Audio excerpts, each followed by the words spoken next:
Fear End Podcast. We shot the Fear End Podcast, everybody's favorite podcast. Fear End Podcast is under fire, as a matter of fact, right now. So Fear End is under attack. Not only were the servers under attack, but Fear End is under attack. Okay. Cutie's Crashout is going mainstream on Twitter. Y'all are cooked. Yeah, I know. I hope it brings like attention and eyeballs. I hope it brings attention and eyeballs to the actual podcast though, because it's really funny that normies watched it and they just like were yelling about us, and you know there's like hundreds of thousands of likes on it, but it's cool because like, you know, maybe they'll just like investigate a little bit further and realize that we're good friends.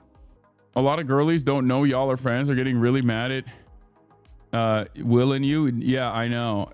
It's funny though, because it's like, wait, did Hospaz delete it or something? Oh no, he didn't. He just posted, okay, damn. This one got 30K likes. Women should make misogynistic men cower in fear more often. Little bitch couldn't even look her in the eye. It's pretty wild. But we have a fun little bit today, or shot tonight. You should rage bait Cutie again over this clip. Lol, I kid. It's crazy how this post is taken off. Yeah. It's pretty funny though. People will just be like, people literally would just be like, this is exactly my experience with all of the misogynists that have hated on me for enjoying Taylor Swift.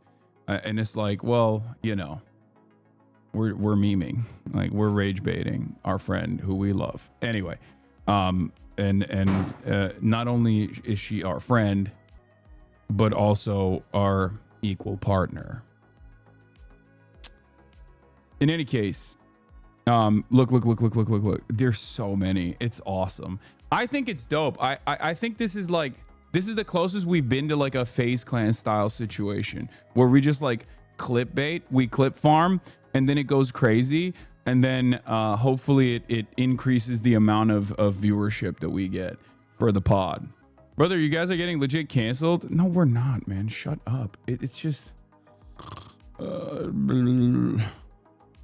no, dude, we're not. That's not a real thing, okay? That's not a fucking real thing. Please don't be annoying about this shit, okay? Yeah, please stop.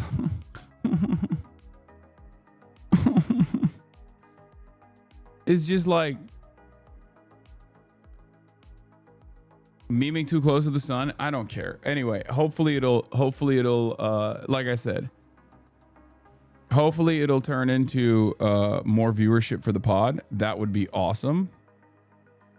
I think what a lot of people don't realize is that when you're friends in the real world, the audience's expectations, or the audience's like reception of something that you see is not going to actually rip apart the dynamic that you have with your real world friends. You know what I mean? It can sometimes, it can test people's real existing relationships, but that doesn't, you know, it's not going to actually impact the real world friendship that you have.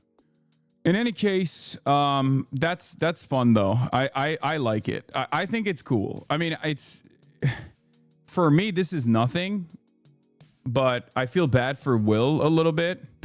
I'll be honest.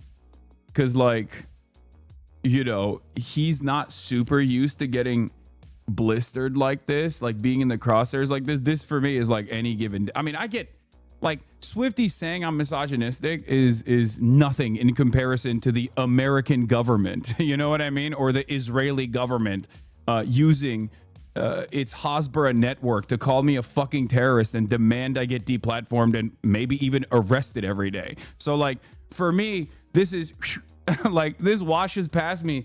This washes past me. Okay, yeah, see, I called it yesterday. New Yorker's also done it. The New Yorker trashed for inviting pro 9/11 radical Hasan Piker who called Israelis inbred to speak at festival. Give him a helicopter ride to Gaza. This photo is so awesome. Are they baiting to Are they baiting their audience into thinking that like I'm cool and I'm a radical because I'm wearing a Texas t? This is me LARPing as a J6er. Gloria Allred is quoted in this article. Gloria Allred. Wait, what? Gloria Allred is quoted in this article? What the fuck? Anyway, again, no motion, no momentum. It is what it is. But pro 9/11 radical is wild and potential libel, is it not? Guys, we don't live in the old world, okay?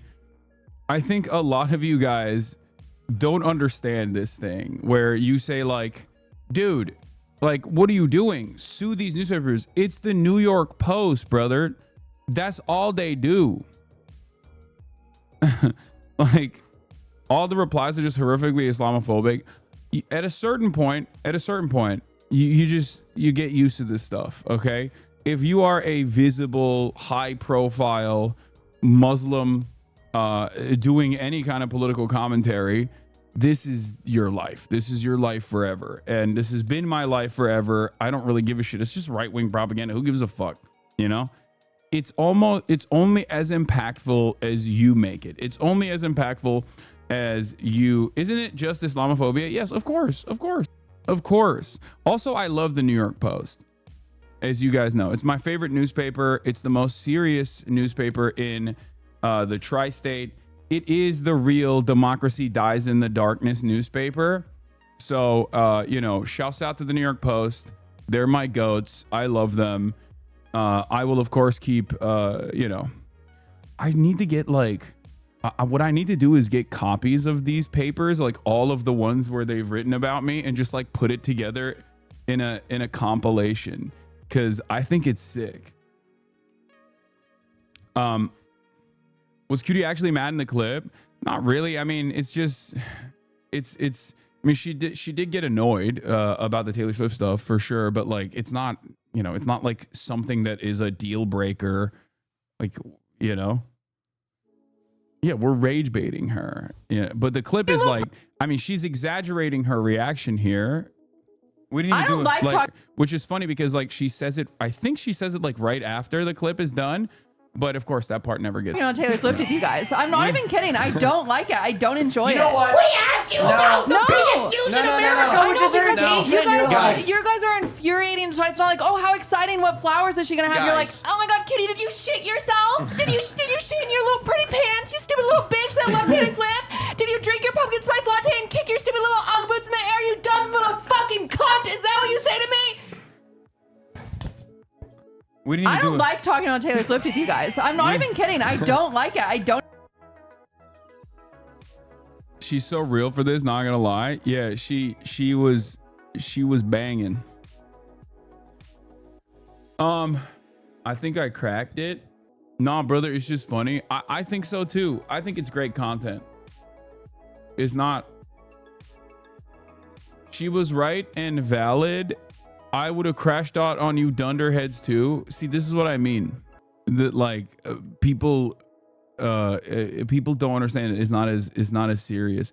Anyway, how do you guys navigate those boundaries? Do y'all know it's always content? Yes, dude. What do you mean? This is such a funny question because it's like, this is like what you see on camera is oftentimes an exaggerated version, but also like we're friends.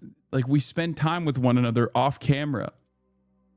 We talk to one another about, you know, issues that we have in our lives. I don't know how it's been like 8 years and I still always try to describe to people that like what you see on camera and your interpretation of events is not always going to be correct.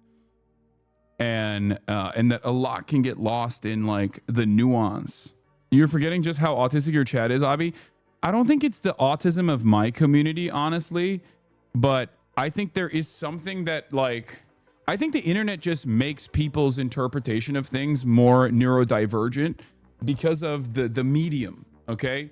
The medium itself is not up for, like the medium itself is not up for any sort of real interpretation, and because you just can't tell. What you see is what you get. And especially if it's like negatively framed, especially if you're like leaning in the direction of something like that, Unless you literally say, I am joking over and over again, or like lights are flashing that says, this is a joke, this is a joke. People are most likely going to take it seriously.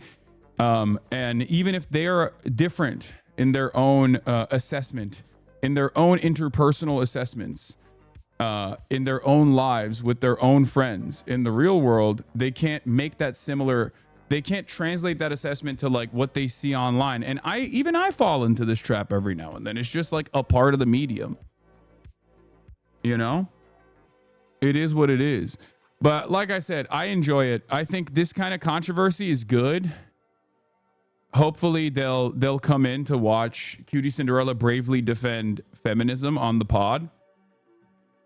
And it will drive discourse, but then hopefully attention to the podcast as well. Also, it is funny when people literally are continuing to do this thing where they say, well, Cutie read her comment on the video. Cutie commented that she's no longer talking about Taylor Swift on the pod, though. It's definitely nuanced. The pushback is definitely because of the audience reaction. Like, once again, you are talking to a 34-year-old adult who spent last night with these people. Okay? Why do you think you know about this? Why do you think you know about this back and forth better than I do? This is what I will never understand. People will be like, nah, dude, I know what's going on. I know what's going on. That's right. Update on this. I found ne oldu? Yine bir şey mi oldu? Oh my god. Here. Okay, no problem. They think you are doing damage control. I know. That's what's so I don't even give a shit about this. Yeah, we're misogynistic and we're really fighting. You should check out the next episode to find out more. Okay? Yeah. And then people will be like, this is not a hill to die on. But